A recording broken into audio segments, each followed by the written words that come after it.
पातरले पातरले चुसते चुसते उठ देवाना देवाना चुसते चुसते उठ देवाना देवाना पातरले दिनों में लेला रतियों में लेला दिनों में लेला रतियों में लेला घरे न तनिको हो हातर रे। अरे सुनो ना चुसते चुसते उठ देवरा भइल बाटे पातर रे चुसते चुसते उठ देवरा भइल बाटे पातर रे चुसते चुसते उठ देवाना देवाना चुसते चुसते उठ देवाना देवाना भइल बाटे पातरले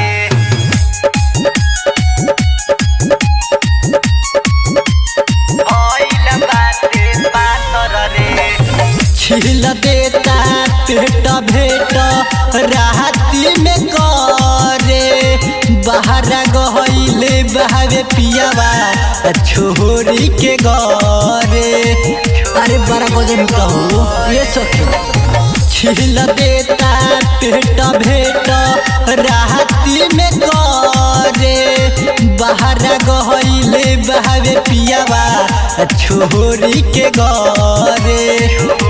केतनो खाता पियत देहिया रहता ते झाझर रे चुसते चुसते ओठ देवरा भइल बाटे पातर रे चुसते चुसते ओठ देवरा भइल बाटे पातर रे चुसते चुसते उठ देवाना देवाना चुसते चुसते उठ देवाना देवाना पातरले झलकिसियाई रीति का मुँह देले बाई जहिया न जोखन के चीझावा खाई।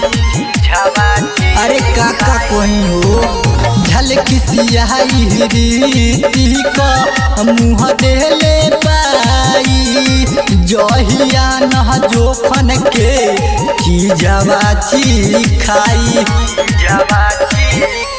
घर से अंगना पसरल रहे जैसे कि कटहर के लाता रे चुसते चुसते ओठ देवरा भइल बाटे पातर रे चुसते चुसते ओठ देवरा भइल बाटे पातर रे।